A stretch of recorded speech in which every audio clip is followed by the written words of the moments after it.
Welcome, brave souls, to the chilling depths of horror in detail. Today we're going to share Goatman horror stories. First story, Beware the Goatman. Perched on the shoulder of a windswept Welsh hill was our new home. A stout, white cottage beside a lone gravel track that continued further into the rugged wilds of this green and gray landscape. Lichen-spotted stone walls snaked over the terrain, and sheep grazed contentedly. I peered into the bedroom window and saw Ashley on a work call, nodding away, gesturing, making a point. It was refreshing to see her so lively after what the cancer treatment had done to her. Warm lamplight bathed that face I'd never get tired of seeing. We ditched London for Western Wales once she went into remission, bringing our son Archie with us. I'm a doctor, and she's a marketing exec, so it was a simple case of me getting a transfer to the local surgery. Her job was remote. Archie was just about to begin his schooling, so it was now or never. We chose the former. I went over to the wall and touched one of the many stones. Wobbled it around like a loose tooth. City boy that I am, I couldn't understand how something so fragile could be so enduring. This wall, our wall now, I suppose, had undoubtedly stood for centuries. "Daddy, look at this," Archie said. He was pushing a red tractor around on the front lawn, blonde hair whipping in the wind. "Wow," I said, squatting next to him. He kept building a stack of pebbles, wreathing them with a tuft of animal hair that had blown onto the grass, and smashing it down with the tractor. "Careful, Archie. You'll break it. But that's how you get him, Daddy. Die, Goatman, die. Goatman. Yeah, he's a man with a goat's head. And he's evil." With that, Archie smashed the rock pile down again. "That's enough now. It started to rain anyway, look," I said, pointing up at the leaden skies. Nobody likes to get rained on, yet I actually like the unpredictable microclimate out here. I'd read somewhere that southeast England was drier than parts of the Sahara. "Do you want to come to the shop with me? Or stay here with Mummy?" Archie deliberated, a twinkle in his eye. "Can I get some sweeties, please?" Chancer, just like his dad. "Maybe. Come on then." We bounced down the 2 miles of gravel track until the tires of my car found tarmac. 10 minutes later, I pulled up to the convenience store, leaving Archie to snooze in the passenger seat. The shop was all dirty glass, rotten wood, and chipped paint. A bell rang as I pushed open the door. A gray-haired woman stepped out of the back and took a seat by the till. I smiled, but she was wrapped up in her own world, eyes unfocused, and presumably crushed by boredom. I grabbed the essentials I should asked for, along with something for Archie, and went to pay. "Hello, just these, please." She punched some buttons on the till, and I tapped my debit card. Everything about her was detached, casual, absent. Everything apart from the fidgeting hand at her throat. She was rubbing furiously at a silver pendant in the shape of a trispiral. It was an ancient Celtic symbol, the triskelion. "Dial," I said. "Storm tonight. Stay in," she said softly, still looking off into space. I hesitated, nodded, and left.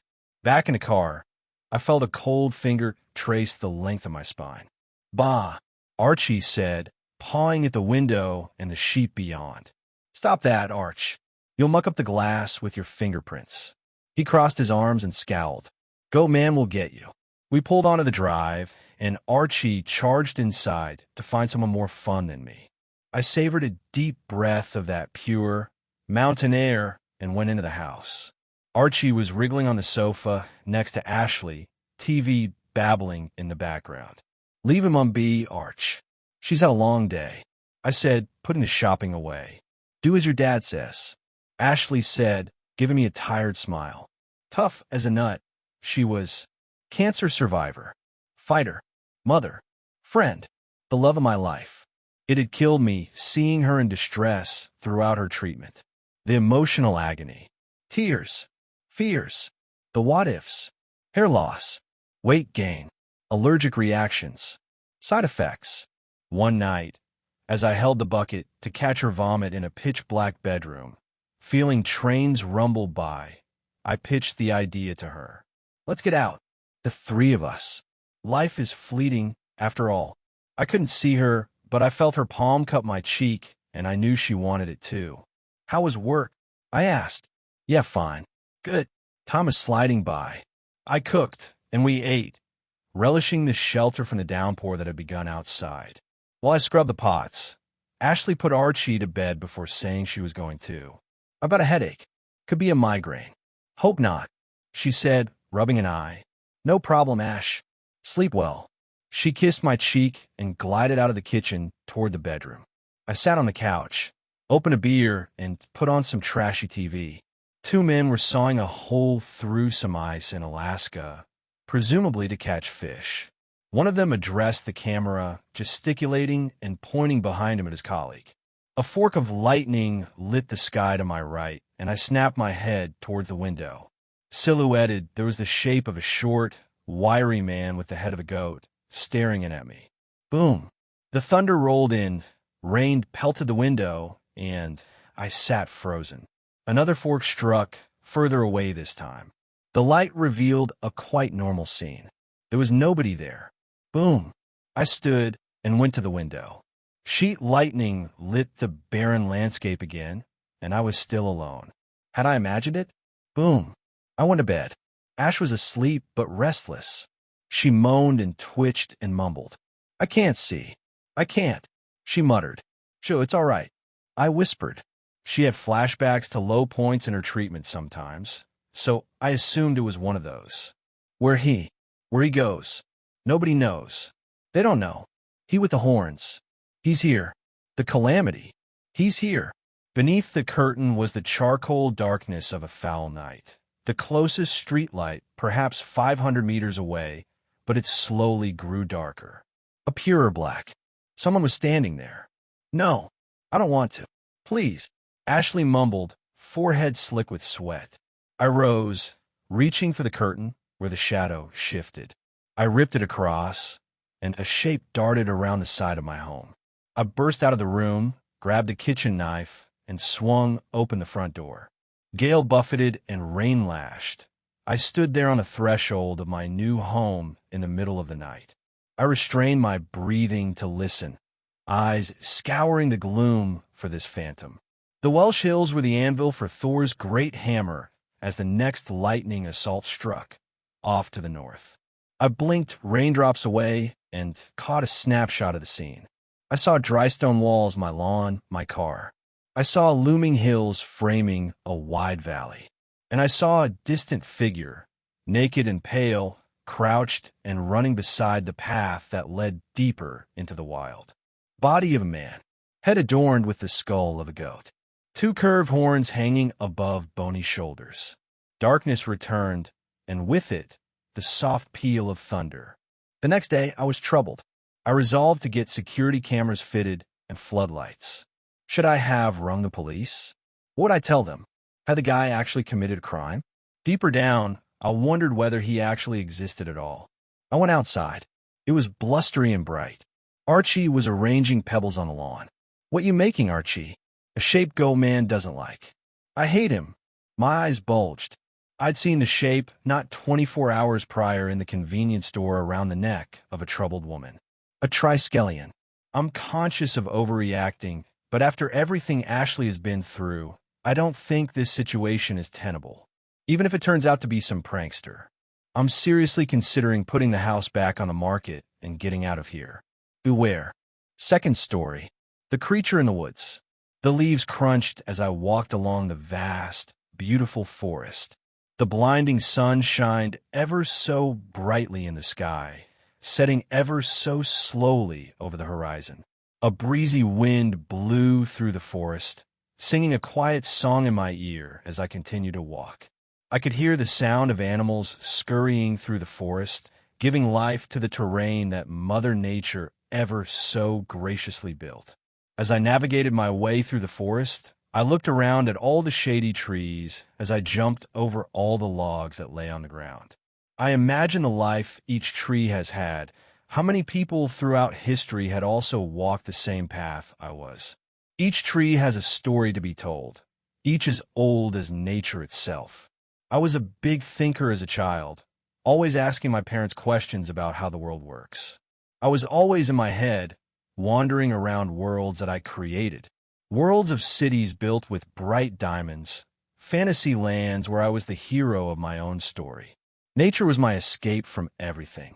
I would imagine myself fighting the ferocious beast that I created in my head, or that I was on an adventure to Mordor like Frodo. This time I imagined I was walking on the Death Trail in search of an ancient treasure buried by Blackbeard himself. I fought devilish beasts whose teeth could destroy a whole tree with a single bite, dragons whose eyes shined a crimson red and breathed fire as hot as the sun. The forest was my favorite place to think, for this inviting evergreen forest was beautiful in every way. The sound of squirrels chattering could be heard as the birds sang their final song, for the sun was setting slowly over the horizon. Bright, vibrant colors filled the sky. The forest sparkled as sunlight cracked through the trees, lighting up the dirt path ahead of me, decorated with roots and flowers of many kinds. It was lively. The sound of scurrying could be heard on every side of me. The leaves and twigs crunched under my feet, and branches hung as if they were welcoming me. I breathed gracefully, my body feeling a slight chill as I walked through the path. I was deep inside my imagination when the sound of water took me out of my thoughts. I always hated that sound, for it meant that soon I would have to turn back. I continued my way, trying to ignore the sound, but it became increasingly harder as I reached the river. I slowed my pace, trying to prolong my journey back home. It wasn't long, though, until I saw the sparkling blue river in sight, the sound of crashing water filling my ears as I reached my endpoint. I stopped and cleaned off my arms and hands from the dirt that always found its way onto my body. I felt the water flow through my hands as I looked beyond the water into the tree line. I would always turn back at the river, for my fear of drowning kept me at bay. I would sometimes walk along the river, dipping my hands in the water as I walked. Something in me didn't feel fear of the water that day, though. I felt adventurous. I contemplated as I looked beyond the river stream. There was a whole other part of the forest beyond it, new lands to be discovered. I looked up at the sky. The sun was almost over the horizon. I thought about being out at night, thoughts of monsters and creatures capturing me. I remember my stories, though, the heroes who saved the world from danger. Suddenly, without a second thought, it was like my body just got up and began to jump on the rocks in the river. I felt the water on my feet as I stopped on each rock before jumping to the next. Once I reached the other side, I quickly ran into the forest beyond the water. I walked along the ground as I studied the trees to get a good idea of my surroundings to find my way back. I made landmarks on trees out of chalk I always carry with me, so I wouldn't get lost, something I've always done when traveling new terrain. Something about this area felt off, though. It was as if Mother Nature had left, leaving her creation in ruins. It was a lot darker than I thought it would be. There were so many trees that had blocked out most of the sunlight. I was a fearless child, though. I thought that I could not be harmed, for nature was my dearest friend. I was wrong, though, for no one is safe from the brutality of Mother Nature, including me. As I walked through the forest, I looked ahead to get a good mapping of my terrain. Shadows gathered around the forest as the dark trees hung over me like limbs from the ancient world. There was an ominous silence that filled the forest. No sound of animals running around, no crickets or frogs chirping, no wind twirling in my ears, just pure and utter silence. The only thing I could hear was the sound of leaves crunching under my feet as I walked. I noticed a tree that looked like a hideous witch, its gnarled limbs and black claws stretching over me, almost serving as a warning to not go any farther. This was a tree that had died many years ago from the looks of it, succumbing to nature's life cycle. I stared at it for a minute, feeling an uneasiness that crawled down my back. I continued my journey across the uncharted forest, but the tree stayed embedded in my mind. There was a feeling of dread that I fought off as my heart felt uneasy. The forest seemed dead, as if it was abandoned long ago. Stumps were scattered across the forest grounds, and clumps of bushes lay among the stumps. Twigs snapped from my feet, and brown trees were very close to each other, which formed a very thick canopy.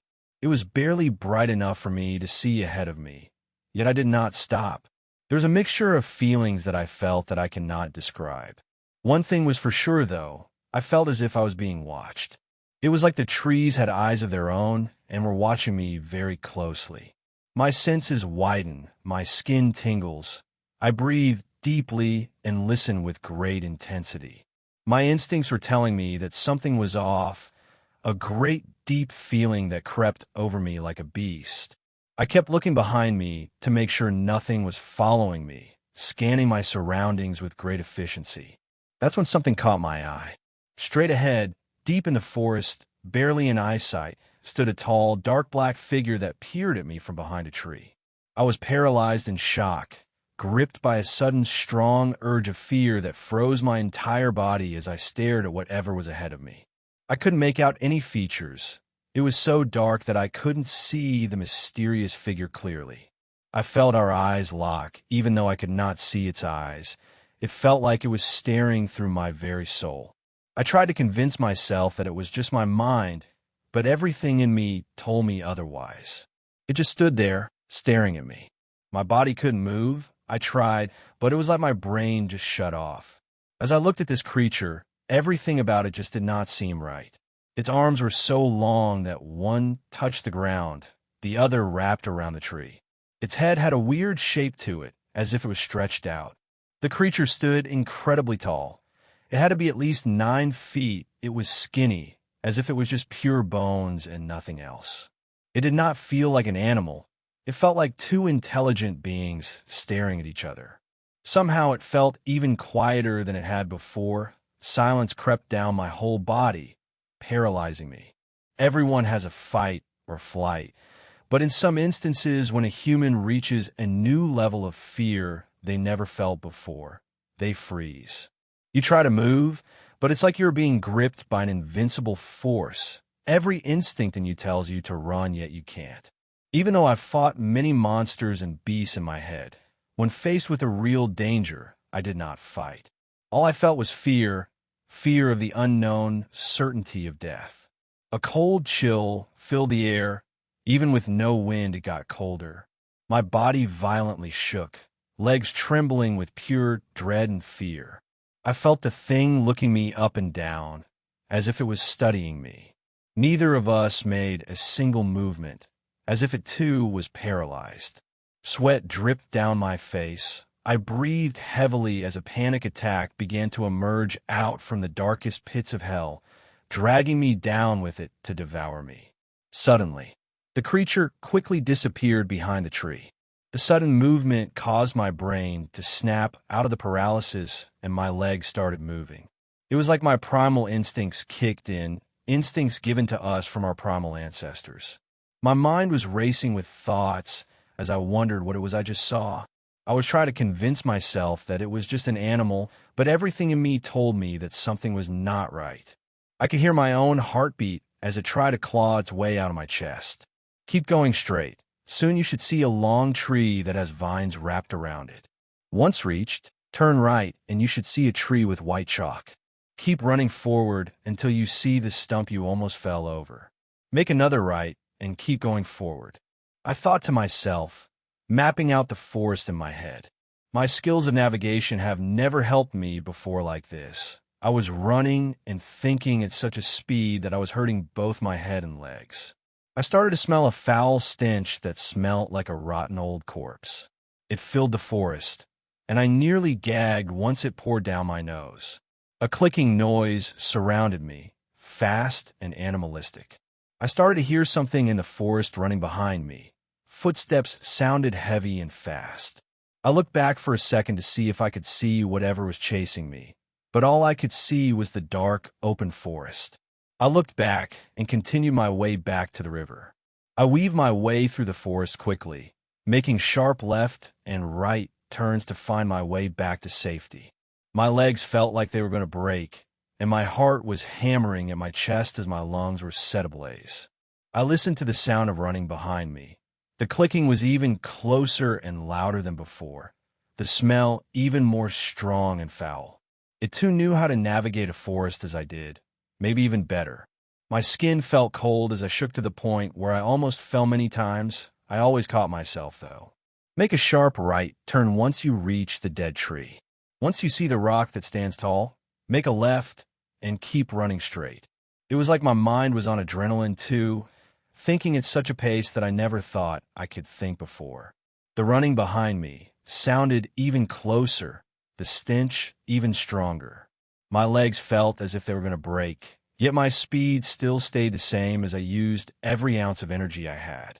A familiar sound filled my ears, a sound I have always hated and despised. It was the river. I was close. I ignored the pain I felt in my legs and continued to run as whatever was behind me was catching up. My heart was beating like a war drum. I was running off of pure adrenaline at this point. My chest felt as if someone was squeezing my internal organs together, my feet burning from the many blisters I had. I ignored it all, though, and continued to guide myself through the cruelty of Mother Nature. I began to see the river stream. I was approaching it rapidly. My legs felt numb. My lungs were on fire as I breathed heavily out of exhaustion and fear. It sounded like it was only a few feet behind me. I knew that if I didn't reach the river, then it would soon catch up to me. The clicking sound was basically right in my ear. The stench was so strong I had gagged. I used every ounce of energy. I had to run even quicker, ignoring all the pain I felt in my body.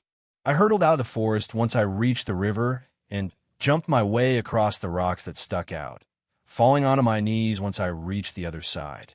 I quickly got back up and began running again. I didn't stop running until my body collapsed, not being able to move. I hadn't noticed that it had turned to night. A dark umbra surrounded the forest. I was too exhausted to move. Every breath struck my chest deep. Yet there was no sign of anything chasing me or the foul smell. The sound of wind and nature filled my ears again, replacing the terrifying clicking noise. Tears began to slowly drip down my face, mixing in with my sweat. I opened my mouth to let out a whimper that never came, too exhausted to even make a sound. I wanted to go home, back to where my mother was. I started to breathe even heavier, my heart beating so fast that it was like I was having a heart attack. Everything became fuzzy and blurry, my mind racing with thoughts that only made me panic worse. I shook rapidly. I felt gripped by a sudden force that squeezed my body tight. My chest pounded in pain. It felt as if everything was being smashed by a hammer. I felt an impending doom dragging me down deep into the darkness, deeper and deeper into the pit of despair. I tried to catch my breath, but it was too much for me. I thought that whatever chased me would find me and devour my very soul. Everything was so loud. It was like I was trapped in a tornado. I felt like I was going to throw up from the dizziness I felt. My muscles were tensed. The world was spinning around me as my heart started to pound worse than it ever had before. The pain from my chest slowly spread to my shoulders, giving a sharp pain in both shoulders. I got chills all around my body, gripped in fear and anxiety that had its hold on me and would not let go. I didn't know what to do. I felt like I was going to die a gruesome and horrifying death. I looked at the night sky as I was in the hands of death and noticed how beautiful it looked. The pale crescent moon shone like a silver claw in the night sky. I looked upon the vast sea of stars, shining so brightly like little diamonds in the sky. Everything slowly went quiet. It was like the earth stopped. I felt the summer green grass on my hands and looked at the trees that surrounded me. Fireflies filled the darkness, sparkling like precious, valuable stars in the darkness. The sound of crickets could be heard all around, chirping their song in replacement for the birds singing. My heart slowly started beating a steady rhythm, and my breathing slowed to a smooth pace. I breathed in to smell the woodsy fragrance, letting go of all my worries. It was as if Mother Nature cradled me in her arms and reassured me that everything will be all right. I felt a moment of tranquility, my mind silenced. I lay on the earth, admiring the beauty of the world around me.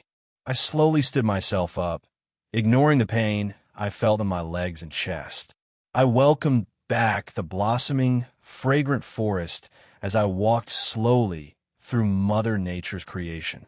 I began my walk home, admiring every inch of nature that surrounded me. I always imagined beautiful lands in my head, landscapes of fantasy filled with bright colors. I never realized that I was already in a dazzling world filled with many mysteries to be discovered. The forest was breathtaking tonight, sparkling in the moonlight like little crystals. I wasn't in my head on the walk home, my mind was silent. Brown trees stood tall, and flowers bloomed, engulfing the forest in a smell so luscious and fresh. I thanked Mother Nature that night, for she taught me a lesson that I will never forget. I am not invincible. I am no hero or great warrior. I am just a child. Not every story needs a hero, and I do not have to be the hero in every story. I walked my way home, embracing the forest for the first time ever. Third story, my encounter with the Goatman. My friends and I were out camping in Maryland near a river. We set up a whole weekend where we would go tubing, which meant we would get in these giant inflatable tires and float down the river. We got there on Friday, go tubing on Saturday, and leave on Sunday. It was me, my girlfriend, her best friend, and her boyfriend. The four of us were supposed to have a great weekend together that instead turned into a nightmare that will keep me away from the outdoors for good. I'm pretty sure I had an encounter with the Goatman. We arrived on Friday with no fuss. We set up our tents at the designated campground and made dinner. There were no other campers around us since school had started up again, so we had the area to ourselves. We drank all night, the other three drinking more than me because I'm not a fan of the hard stuff, just a few beers. It was late at night, probably around midnight, when I had to pee, so I left the campsite and walked down the path a little bit into the woods. When I found a good spot, I unzipped my pants and began to relieve myself when I looked ahead and faintly in the moonlight, I could see a figure moving in between the trees. The moon was about half full, so there wasn't much light to make out the features. The leaves and sticks crunched underneath it. Just as I was finishing up, this thing started to make this weird noise. Sounded like a muffled goat sound, but not quite right. Like a person was imitating a goat. It kept walking around like it was looking for something, but whatever it was scared the hell out of me. So I ran back to the campsite and acted like it didn't happen. My friends were so drunk, I don't know how they would have reacted. The next morning, I woke up before everyone else, so I made breakfast. At around noon, we drove up the river about 3 miles using the camp's van service that would drop us off, and we would tube down the river back to our campsite. I had pretty much forgotten about the weird encounter from the previous night until I had a weird feeling of being watched while floating down the river. It was all woods on both sides of the river, so I couldn't really confirm my feeling, but it ruined my whole experience while going down the river. It creeped the hell out of me. My friends started to feel it too when I told them. The other boyfriend claims he saw someone on the riverbank, but no one else saw it. Once we got back to camp, I told him what I saw Friday night, and it really creeped them out. That's when the boyfriend said the thing he saw kind of looked like a weirdly shaped man from a distance. We were all scared and decided that we'd leave first thing in the morning for checkout when the park rangers returned. After a while, we began drinking again and pretty much forgot about our fears and for a moment had fun again. It wasn't until later that night that my fear returned. We were all pretty drunk at this point, and we were doing that thing. When you're drunk, you kind of have those heart-to-hearts with each other and talk about life. That kind of conversation, you know. We started to hear those noises again. It started off in the distance at first, then got closer and closer to our campsite. We heard noises all around us, just twigs breaking, scratching on trees, and more of those goat noises mixed with a man growling. None of us had a weapon, so we were pretty scared and huddled close to each other. The scariest part was that the bugs stopped making noises. Eventually, we all drank some more and fell asleep around a campfire. I woke up in the middle of the night, probably because I sensed something was wrong. I don't know how to explain it, but it was like sleep paralysis or something where I couldn't move and couldn't speak. I opened my eyes and saw this terrifying thing in between all of us. It had the body of a skinny man with a distorted face and long, unnatural arms. I saw that it was pacing back and forth between us, would stop and look at my girlfriend and arch its back and act like it was chuckling. It kept twitching its body and sniffing the air around everyone. The goat man finally came over to me and looked me in the eyes. It had these dark pitted eyes, and its mouth was wet with drool.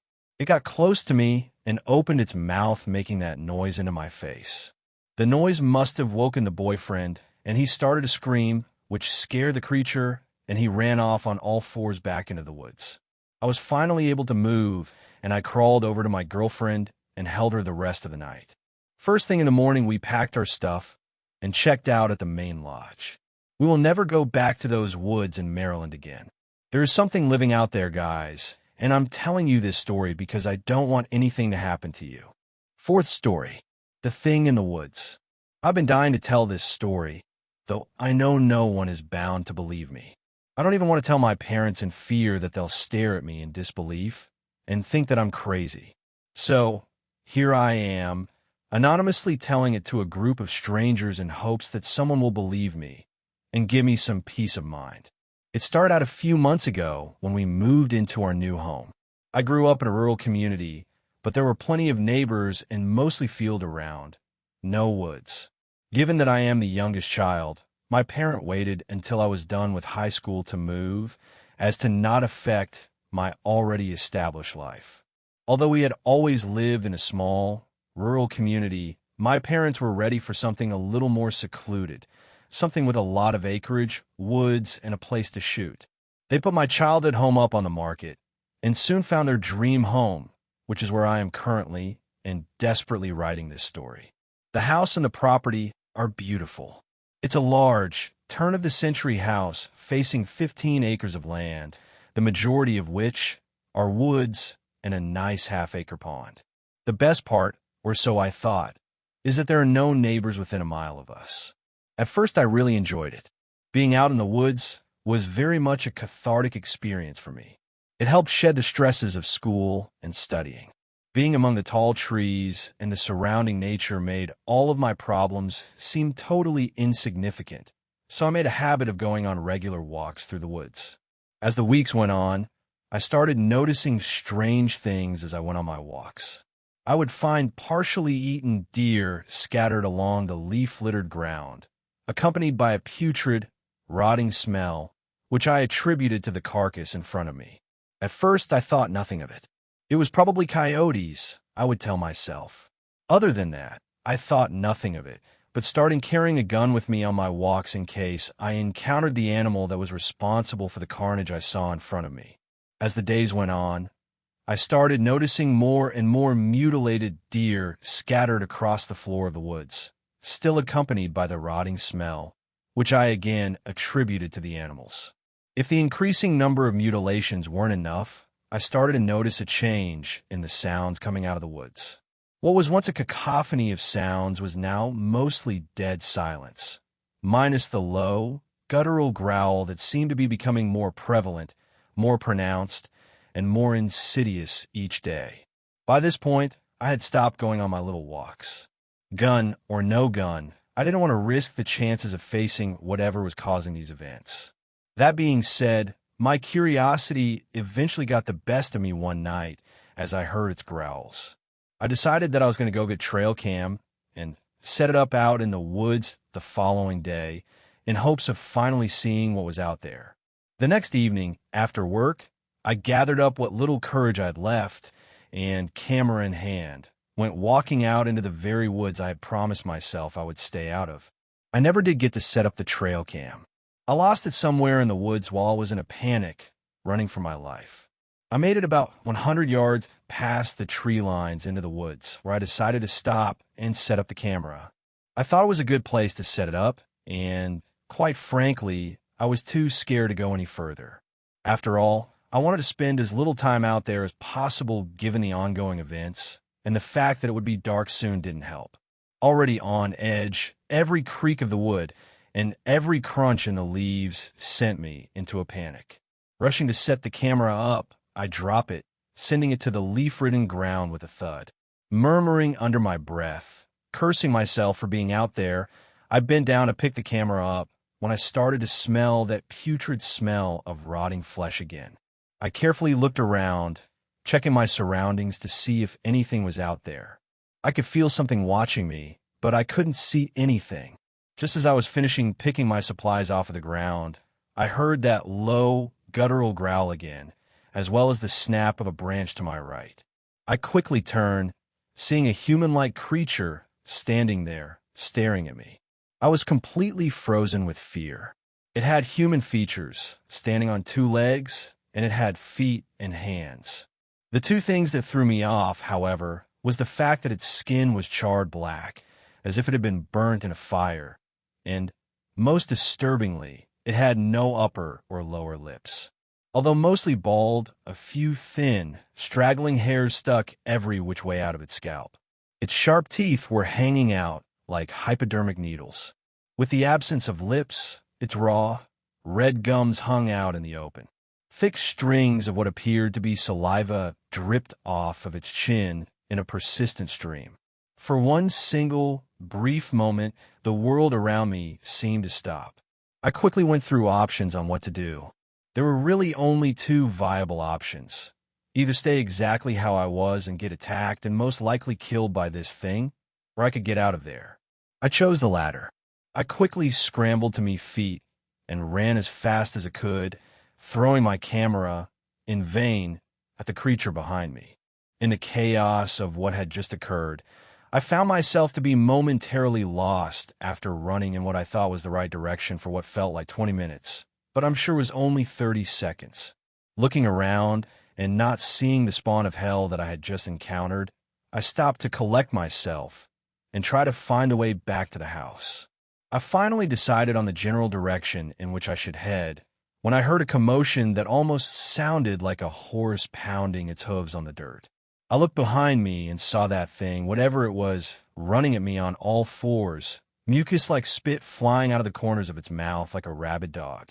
I ran as quickly as I possibly could without daring to look behind me. Although I would not look at it, I could hear it galloping behind me and smell its rotted flesh. Tears ran down my eyes as I thought that there was no way possible to make it out of the woods alive when I finally saw the lights of my house out of the clearing. Using what little adrenaline I had left to sprint the 200 yards or so to my back porch, I quickly opened the door and slammed it shut, not daring to look out the window. It's been about a month now since that happened. I haven't told anyone, and I will not dare to go back out in those woods. I've been doing a lot of research to see if I could find any clues as to what that thing might have been. I've exhausted myself, but I think I may have come to a conclusion. The closest thing I could find was possibly a skinwalker. I know my sighting doesn't entirely match up with the stories I've heard, but it's the closest thing I've found. Fifth story. My father and I saw a creature in the woods. Today is my birthday. I'm spending my birthday with my father. Since my mother is out of town on a business trip, I had to spend my birthday with my father alone. My father is a very relaxed person. He is calm and collective and enjoys time hunting. I decided that I want to go on a hunting trip. I only went with him once when I was little. He seemed pretty surprised considering I spent a lot of time at home building small wooden projects. It's going to be my first time hunting with a rifle, so my father had to get me prepared. My father took some time teaching me how to hold my rifle. It was really heavy on my arms.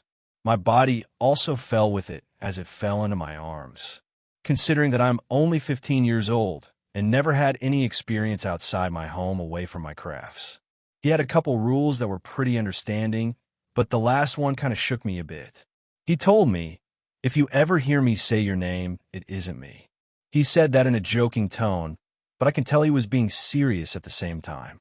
He never called me by my name. He always told me, anyone can know your name, but not everyone can know your nickname. It was getting cooler outside, coming down to around 3 p.m. Since my father lives out near some woods, it wasn't too far of a walk for us. He obviously saw me tired, so he looked around for a point where we can relax and hunt in place. Over an hour has passed, and nothing came around. My father told me, I'm going to go take a walk around Dev, as his patience was coming to a stop. I decided I was going to stay. I felt secure, and all of our stuff was here. Neither did I feel like carrying everything on my back again. I nodded as he headed into the forest, hearing all of the noises of the forest around me. I was understandably scared, knowing this is one of my first times in the forest. I heard twigs snap all around me, clutching my rifle as I was shaking sitting on this log. After a while of waiting around, I decided it was best to meet up with my father, heading into the same direction as him. I was still a bit shaken. My rifle was the only thing keeping me from running away. Seeing my father a few more minutes following the same path, I slowly crept up on him and said, "Dad, are you all right?" He turned his head to me, looking a bit frightened, with lost color on his face. My father never gets scared like this, even when he told me about his past hunting experiences. I was asking what was wrong, and then we heard it. "Devin." I was hit with an immediate sense of danger. A wave of fear hit me that I've never felt before. I wanted to throw up in fear. My father grabbed his rifle and rested it on the rock. He whispered to me, "Can you see anything?" I calmed down and lifted my head up, trying to be as quiet as possible. I looked up, trying to let my eyes focus considering the circumstances. As my eyes started to focus, I saw a man, but not a man. His body was disfigured, not seemingly to look like a normal human. I couldn't really seem to make out much more. We were about 40 to 50-ish yards out. My dad told me, "Whatever that is, it isn't human." My father seemed like he was going to break down in fear, but he held his composure for me. "We need to leave now, Dev." He slowly lifted his rifle up and turned around, trying to not make a noise as we were going to head back. He couldn't catch his footing and slipped.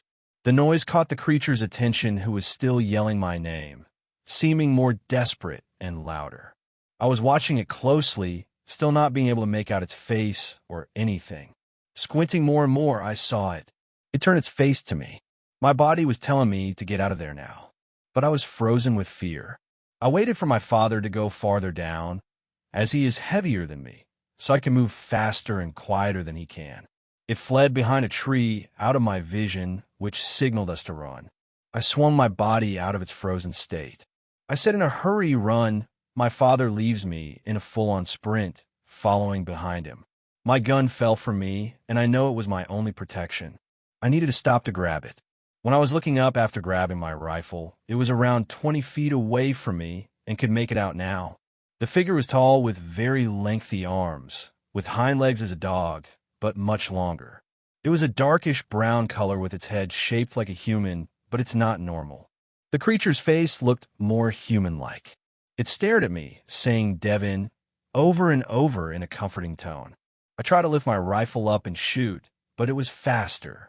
It flew its body at me, covering a heavy pace. I was standing 30 yards away. My father took a shot from afar, yelling at me to get the hell out of there, pumped with adrenaline and fear. My body was in overdrive.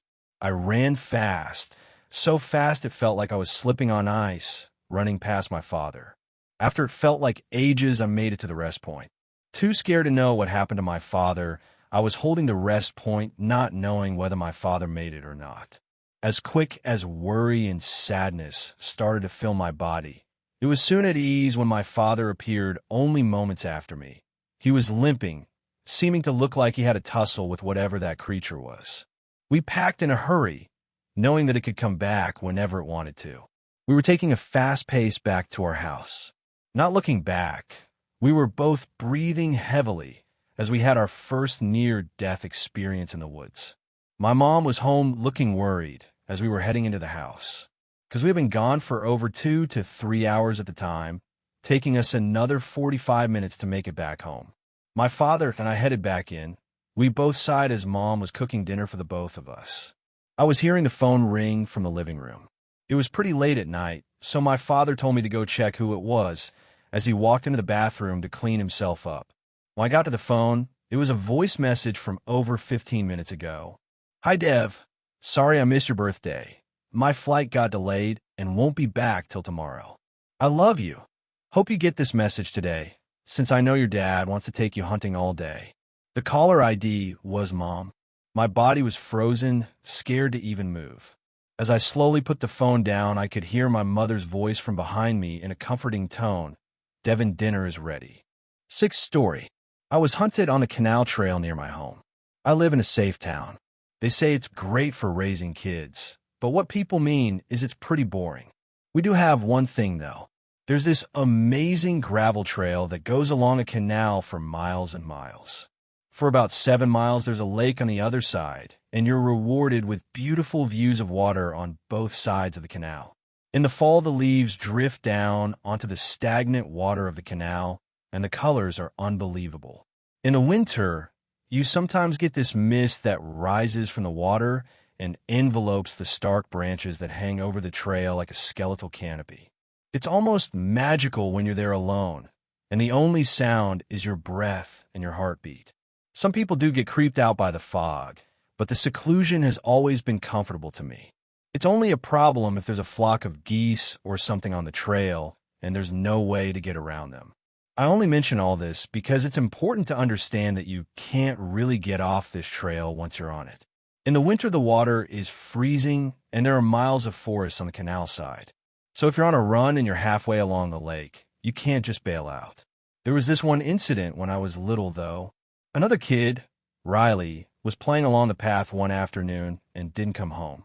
A few days later, the police found his body deep in the woods across the canal. He had swum through the canal, wandered through the forest for a few miles, and curled up beneath a tree to die. His clothes were blocks of solid ice, frozen to his body. I have the image etched in my mind of his bike still being locked up at the trailhead when I walked down to look for him with everyone else. Except he was never going to come back and get it, and nobody knew the combination to the lock. I didn't even know Riley that well, but that realization really set me off as a kid, and I cried myself to sleep for days. All these years later, that image still really gets to me.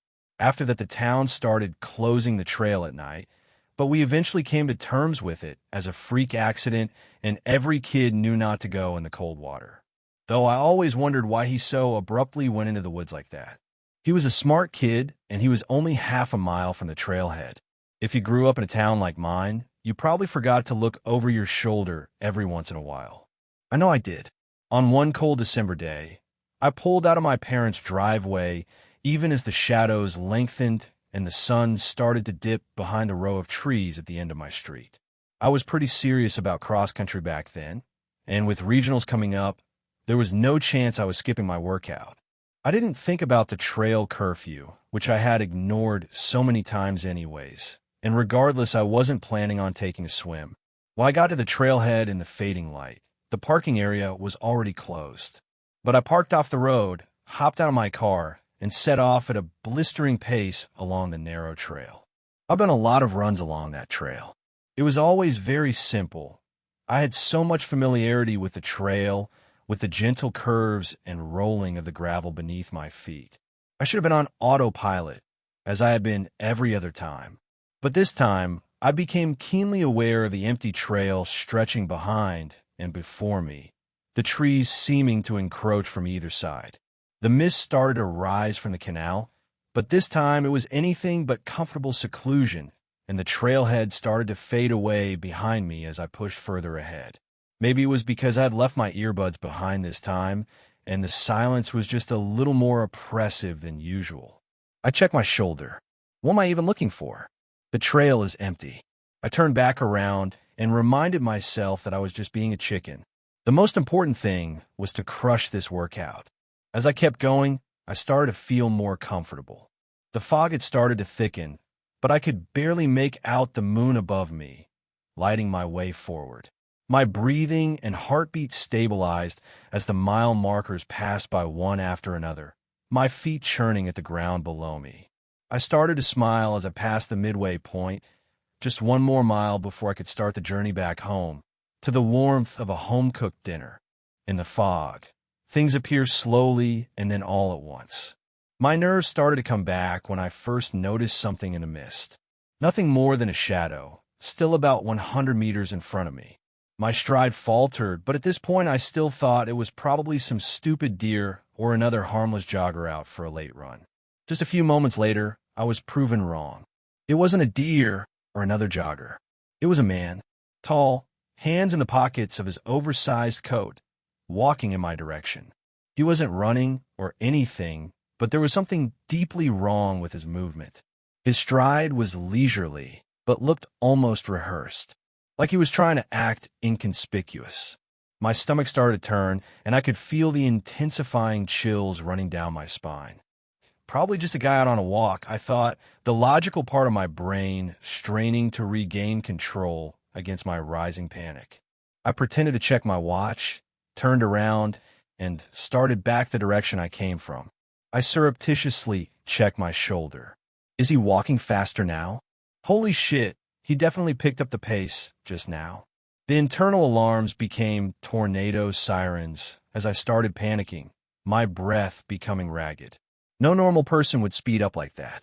I was running fast now, and he wasn't, so he started to recede into the fog. For the first time, the black and freezing water lying on both sides of the trail was no longer just a beautiful view. It was a reminder that there's only one way out. This time, I didn't get into a rhythm.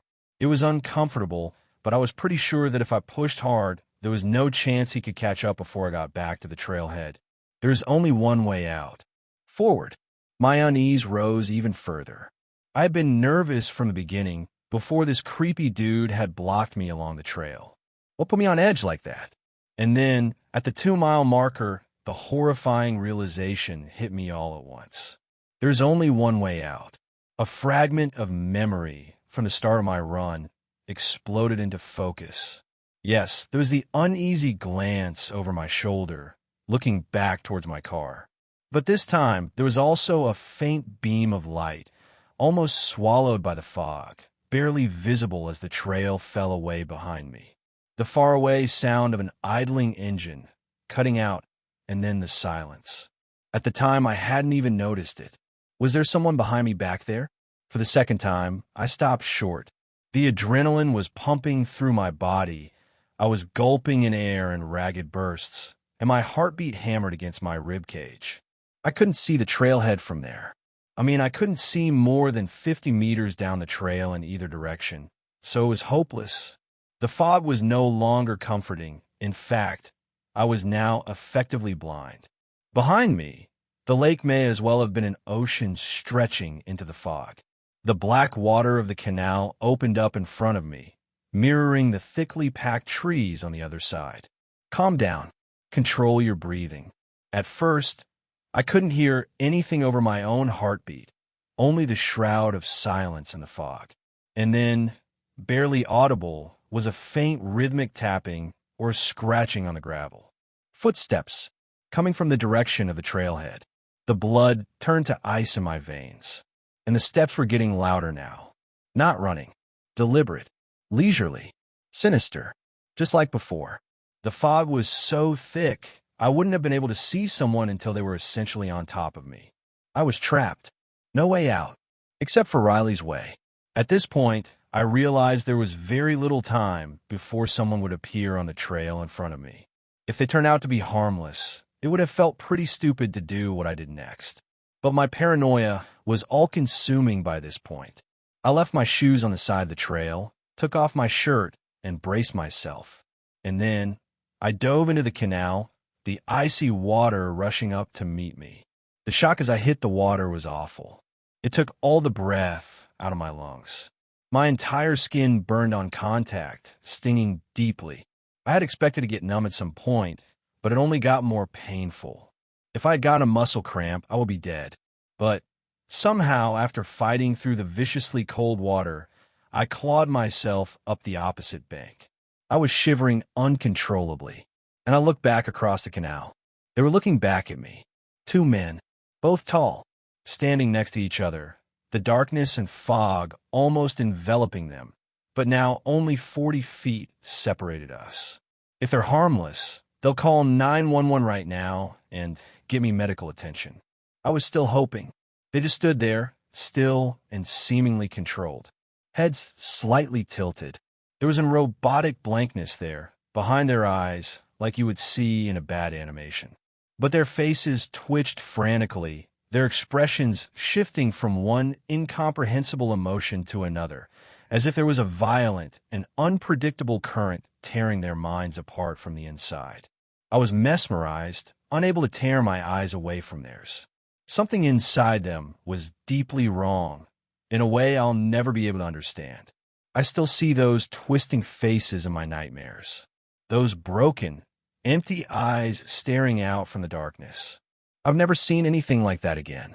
And then the waves of pain and adrenaline came rushing back, and I staggered backwards. I inhaled the icy air, fighting back to life, knowing beyond doubt that they could and would stand there all night to watch me freeze to death, just like Riley. But now there was only one way out, through the miles of thick forest. I was pretty sure there was a county road on the other side, or maybe a farmhouse. I gathered the last of my strength and forced my aching body to limp towards the tree line. The downed branches tore my feet, but quickly I was swallowed by the forest and fog. Before disappearing entirely, I looked one last time over my shoulder at the other side of the canal. There was now only one man standing there. I don't know how long I was in the forest. I faded quickly, even as I was pushing forward on my numb and rubbery legs. And every snapping branch, every rustling of the leaves against the wind became the sound of footsteps in pursuit. But I didn't look back again. The stinging cold was slowly replaced by a radiating warmth that was almost worse, since that meant I was going hypothermic. They taught us the symptoms of hypothermia after Riley died. And suddenly, there was the tree line. The fog had cleared up at some point, and as I stumbled forward, I could see the moonlight on the open fields. There was a road, too, winding between the barren fields. I could feel my heart soaring as I pushed through the last few trees. Freedom. I was going to make it back home. Then I saw the car. It was parked beneath one of the tree breaks, and I almost hadn't noticed it at first. The lights and engine were off, but I could make out a figure hunched over the steering wheel, as if he were waiting for something. What was he waiting for? I watched for a while, but he was perfectly still, his head turned towards the opposite field. I breathed a sigh of relief. He hadn't seen me. I started retreating back into the shadows to stay out of sight. The headlights suddenly flickered on, illuminating the field in front of me. I was paralyzed, my chest tightening, hoping not to be spotted. The headlights started swinging around in an agonizingly slow arc until the trees around me were ablaze and the piercing light blinded me. Shit, there was no way I hadn't been spotted now. I tried to find more energy, but my breathing was becoming shallower, my legs giving way beneath me as I pushed back into the trees. It felt like the trees were becoming even thicker, if anything, and I could no longer feel any of my extremities. I could see the disgusting blackness of frostbite consuming the flesh on my fingers and had to fight down the bile rising in my throat. My vision was becoming blurry, and I finally knew I had nothing left to give, and the ground suddenly gave way beneath me. I spilled out of the trees into a roadside drainage ditch. As the darkness creeped in, I heard the roar of an approaching engine. A tear was welling up in my eye as I imagined Riley's bike locked at the trailhead. Had this been what his last moments felt like? I felt the sensation of rough hands hoisting me off the icy ground, and then it all faded to black. The aftermath. I woke up at the hospital 2 days later. I was very lucky, the doctor said.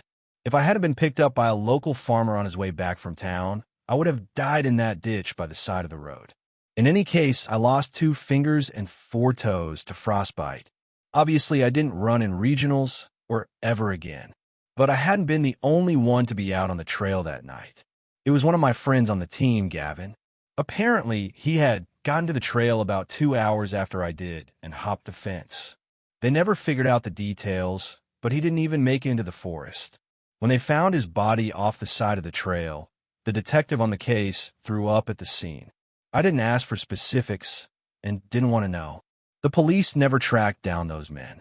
They took a statement from me, but I don't think I helped that much, and I never got the license plates on that car.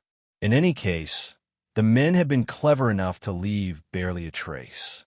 No DNA, no tire treads, Nothing. They probably skipped town, one officer said, but the waver in his voice betrayed him. I'm not so sure either. The town did finally close the trail. They dumped a bunch of concrete over the entrances, and now the only way to get onto that 7-mile segment is by kayak. I don't think people will stay away for that long, though. Memories fade, and someday it'll just be an urban legend. You probably have a place like this near you, and it's probably in a safe town where nothing ever happens. All I'm trying to say is this. Always look over your shoulder, and always ask yourself, thanks a lot for watching the video. Till the end, subscribe to Horror in Detail for more videos. Drop your suggestions in comment section.